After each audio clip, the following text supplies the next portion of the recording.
Chemical bond में हमने last time पढ़ा था केमिकल बॉन्ड बेसिकली क्या है। केमिकल बॉन्ड एक फोर्स है, एक ऐसी अट्रैक्टिव फोर्स जो एटम को आपस में क्या रखती है, इकट्ठा रखती है। ठीक है, यानी chemical bond is a force जो एटम को आपस में इकट्ठा रखेगी। और जब एटम आपस में इकट्ठे होते हैं तो क्या बनाते हैं, मॉलिक्यूल बनाते हैं। और वो मॉलिक्यूल हम अपनी डेली लाइफ में इस्तेमाल करते हैं। जैसे पानी हम यूज़ करते हैं, तो अगर हाइड्रोजन और ऑक्सीजन इकट्ठे ही ना होते तो पानी ना बनता और हमें पानी मिलता ही नहीं। कार्बन डाइऑक्साइड, कार्बन और दो ऑक्सीजन के एटम के इकट्ठे होने से बना। ऐसे बेइंतहा हमारी सराउंडिंग में मॉलिक्यूल है। तो जो केमिकल बॉन्ड है वो बेसिकली क्या है, द फोर्स ऑफ अट्रैक्शन, एक ऐसी attractive force that hold together, इकट्ठा रखती है एटम्स को। ठीक है जी, एटम को इकट्ठा रखती है। अब सवाल ये कि एटम क्यों इकट्ठे होते हैं, मैंने लास्ट टाइम भी आपको ये बताया था। अगेन देखिए, why do atoms form chemical bond. Atom chemical bond क्यों करते हैं? जैसे आप लोग क्यों पढ़ते हो, आगे अपनी ज़िंदगी को स्टेबल कर रहे हो ना। ये भी तो हो सकती है ज़िंदगी क्या, आराम से घर बैठे रहें, खाएं पिएं सोएं गेमें खेलें, हैं, कोई मकसद ही ना हो, बेमकसदी ज़िंदगी। एक एटम जो है ना वो भी अनस्टेबल होते हैं और एटम को खुद को स्टेबल करना पड़ता है, इसलिए वो केमिकल बॉन्ड करते हैं। अनलेस वो भटके रहे, मे बी वो एंड ही हो जाए, डिस्ट्रॉय हो जाए। लेकिन जब हम बात करते हैं एटम की, तो एटम केमिकल बॉन्ड इसलिए करते हैं फॉर स्टेबिलिटी। और स्टूडेंट याद रखिएगा, स्टेबिलिटी उन्हें आती कैसे है, एटम को स्टेबिलिटी कैसे आती है, to complete their valence shell.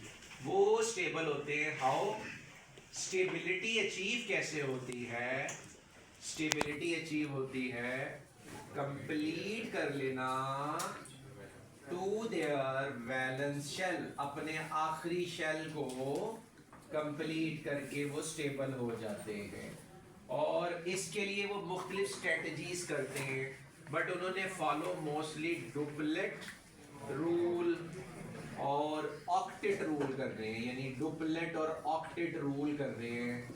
अपने आखिरी शेल में 8 इलेक्ट्रॉन करने, ज़्यादातर आखिरी शेल में 8 इलेक्ट्रॉन करते हैं। लेकिन कुछ ऐसे भी हैं एटम जो 2 इलेक्ट्रॉन करेंगे, जैसे हाइड्रोजन है या हीलियम है या लिथियम एटसेट्रा। अब केमिकल बॉन्ड की बहुत सी टाइप्स है। आज उनमें ना हम एक लॉन्ग क्वेश्चन डिस्कस करने लगे हैं। वो है जी पहली chemical bond, that is ionic bond. Important है सिलेबस पॉइंट ऑफ व्यू से, न्यू सिलेबस में ये आपका एक क्वेश्चन है जी, आयोनिक बॉन्ड। सो ये है जी आज का हमारा टॉपिक पहला, केमिकल बॉन्ड की टाइप्स में आयोनिक बॉन्ड को आज हम डिस्कस करते हैं। आयोनिक बॉन्ड, देखो वर्ड है आयोनिक, यानी एक ऐसी बॉन्ड जो आइंस के दरमियान में, यानी ये 2 एटम आपस में जो जुड़ रहे हैं ना वो आइंस बन के जुड़ रहे हैं। यानी ये जो बॉन्ड है ये बिटवीन आइंस है। लेकिन आइंस एटम कैसे बनता है, अपना इलेक्ट्रॉन लूज या गेन करे। तो यहां पर जब हम आयनिक बॉन्ड की बात करते हैं तो आयनिक बॉन्ड क्या है, दी complete transfer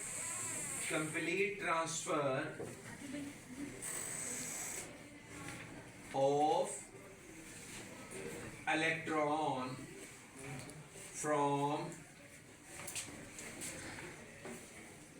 one atom to another atom।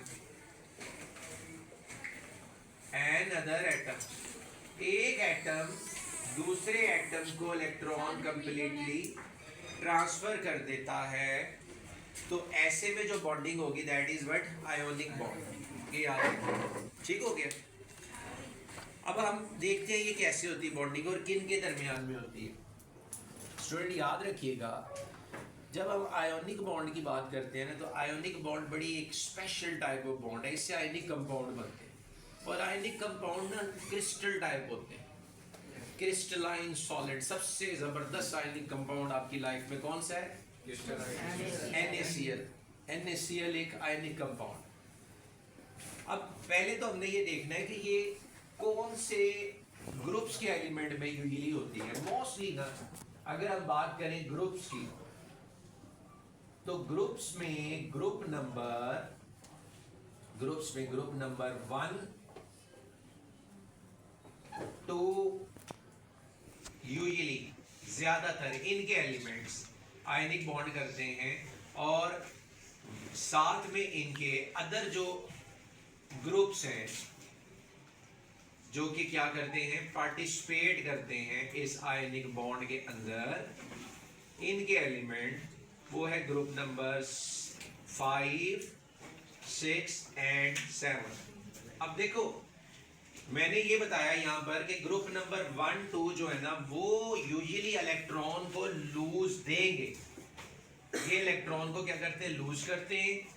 और ग्रुप नंबर 5, 6, 7 जो है वो इलेक्ट्रॉन को गेन करते हैं। यानी ये एलिमेंट अमूमन इलेक्ट्रॉन को गेन करते हैं, तो तब जाके एक आयनिक कंपाउंड वजूद में आता है, आयनिक कंपाउंड क्रिएट होता है। ठीक हो गया।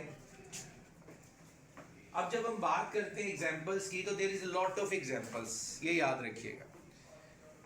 एक यहाँ मैं अभी से एक बात आपको बता दूं जो मैंने प्रीवियस भी बताई थी कि ये हर एटम जो है ना उसकी कोशिश होती है खुद को एक आइडियल ग्रुप्स के साथ मैच करना। देखो आपकी दुनिया में बहुत से एलिमेंट्स हैं। आपके पास जो बुक है उसमें पीरियोडिक टेबल में 118 एलिमेंट्स आप लोगों ने पढ़े हैं, मुख्तलिफ ग्रुप्स में है। उनमें एक ग्रुप है आइडियल ग्रुप, लास्ट 18 उसकी एलिमेंट आइडियल है। हर एलिमेंट की कोशिश होती है कि वैसा अपने आप को करे। जैसे आप लोगों ने भी कुछ आइडियल को चूज किया होगा कि हमने वो बनना है। आप लोग पढ़ रहे हो ना, तो कोई टारगेट भी तो रखा ही होना ना। जैसे आपने क्या बनना है, पायलट बनना है, आप इंजीनियर बनना चाहते हैं, या आप डॉक्टर बनना चाहते हैं, एटसेट्रा। ये आपकी आइडियल है। इसी तरीके से ये जो एलिमेंट है ये जब खुद को स्टेबल करते हैं ना, तो स्टेबल करने के बाद ये आइडियल ग्रुप्स के एलिमेंट जैसे हो जाते हैं, इनर्ट लास्ट ग्रुप जैसे। ठीक है। अच्छा जी, अब हम एग्जांपल देखते हैं और उस एग्जांपल से इस आयनिक बॉन्ड को समझते हैं।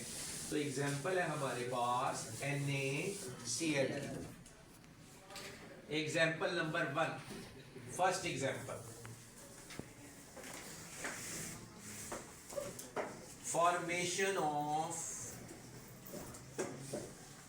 NaCl, sodium chloride. देखिए सोडियम क्लोराइड जो है आपके पास सॉल्ट है। सोडियम क्लोराइड एक सॉल्ट है जिसे हम टेबल सॉल्ट भी कहते हैं, घर में खाने का नमक। ये कैसे बना, नजर आ रहा है सोडियम और क्लोरीन के मिलने से बना, बट ये इतना सिंपल नहीं है। देखो सबसे पहले तो हम ये देखते हैं सोडियम को। सोडियम का एटॉमिक नंबर होता है 11, एटॉमिक मास है 23। सोडियम की अगर हम K शेल की बात करें, इसमें कितने इलेक्ट्रॉन होंगे, 2। L शेल में इसके इलेक्ट्रॉन है 8 और M शेल में इसके इलेक्ट्रॉन है 1। देखो जितना एटॉमिक नंबर होते हैं ना उतने इलेक्ट्रॉन होंगे उसके पास। यानी इसके M शेल में, ये इसका लास्ट शेल है बैलेंस, उसमें 1 इलेक्ट्रॉन है और इसने खुद को अगर आइडियल करना है ना तो इसमें 8 होने चाहिए। इसके लिए बड़ा मुश्किल है किसी से 7 इलेक्ट्रॉन कैरी करे। अब इसके पास एक ऑप्शन आती है किसकी, क्लोरीन की। क्लोरीन का एटॉमिक नंबर 17, एटॉमिक मास 35.5। इसका मतलब इसके पास 17 इलेक्ट्रॉन है। K शेल में 2 इलेक्ट्रॉन, L में 8, M में 7।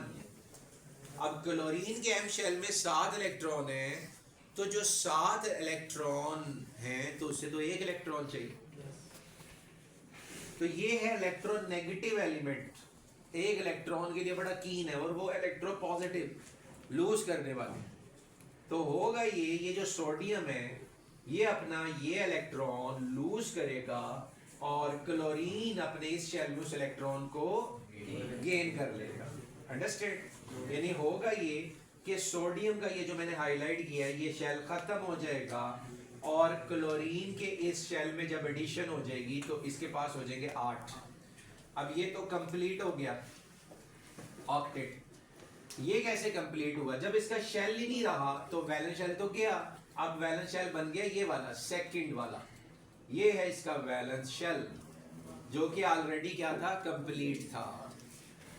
तो हुआ ये देखो, इसको मैं एक इक्वेशन से बताता हूं आपको। सबसे पहले सोडियम ये एटम है, इसने अपना इलेक्ट्रॉन लूज किया, एक इलेक्ट्रॉन लूज किया तो इसके ऊपर चार्ज आ गया plus cation. On the other hand जो क्लोरीन था उसे एक इलेक्ट्रॉन चाहिए था, उसने वो इलेक्ट्रॉन कैरी किया, उसके ऊपर चार्ज आ गया नेगेटिव, यानी ये नेगेटिव आयन ये पॉजिटिव आयन। देखो आयनिक बॉन्ड टॉपिक से नहीं हमने स्लिप होना, आयनिक तो पहले तो वो आयन बने। अब जब वो दोनों आयन बन गए सोडियम और क्लोरीन, देन एक ओवरऑल रिएक्शन हम ऐसे लिखते हैं, ओवरऑल रिएक्शन कि पहले ये हुआ, जरा देखिएगा, सोडियम और क्लोरीन आपस में इलेक्ट्रॉन ट्रांसफर और गेनिंग कर रहे हैं, ये ट्रांसफर कर रहा है, ये गेन कर रहा है। सोडियम पे चार्ज आया पॉजिटिव, क्लोरीन पे चार्ज आया नेगेटिव, फिर सोडियम और क्लोरीन आपस में मिलेंगे तो ये हमारे पास आया Na, और इनके दरमियान में जो बॉन्ड होगी strong, that is what ionic bond, electrostatic force of attraction between two ions.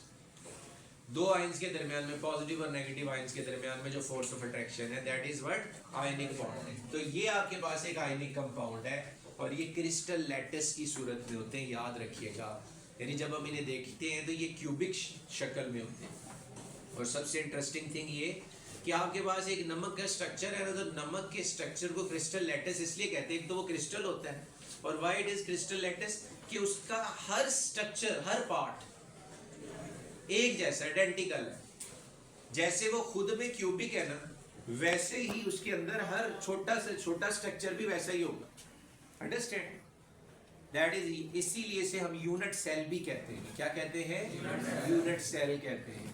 तो जो आयनिक कंपाउंड है usually they are crystalline solid, क्योंकि क्रिस्टलाइन सॉलिड वो होते हैं जिनकी शेप होती है। क्रिस्टलाइन सॉलिड वो होते हैं जिनमें एटम और आयंस प्रॉपर पैटर्न से अरेंज होते हैं। सो कोई क्रिस्टल ऐसे नहीं बन जाता। क्रिस्टल तभी बनेगा अगर उसमें मौजूद एटम और आयंस एक प्रॉपर पैटर्न से, डायमेंशन से अरेंज होंगे। और NaCl के केस में ऐसा ही होता है, इसीलिए ये क्या है, एक क्रिस्टल है आपके पास। ठीक है? इसके अलावा अगर आप देखें बहुत से आयनिक कंपाउंड हैं, जैसे कि कैल्शियम क्लोराइड, ये भी आयनिक कंपाउंड है। इसमें क्या है जी, आपके पास एक कैल्शियम वो 2 इलेक्ट्रॉन लूज करेगा और 2 क्लोरीन को दे देगा। क्लोरीन को तो एक ही चाहिए, तो एक कैल्शियम 2 क्लोरीन को एक एक इलेक्ट्रॉन देगा और नतीजे में हमारे पास क्या बन जाएगा, कैल्शियम क्लोराइड। ये बन गया, ये भी एक आयनिक कंपाउंड है। इसी तरीके से सोडियम कार्बोनेट, सल्फेट एटसेट्रा, एक बहुत बड़ी लिस्ट है आपके पास। तो आयनिक बॉन्ड बेसिकली एक ऐसी बॉन्ड है जो किनके दरमियान में हुई, आयंस, दीज आर आयंस। और हुआ ये कि ये एटम ने खुद को स्टेबल करने के लिए पहले इलेक्ट्रॉन ट्रांसफर किया, फिर ये बने ions, and these ions then create ionic compound. ये है आपके पास आयोनिक कंपाउंड। ठीक है?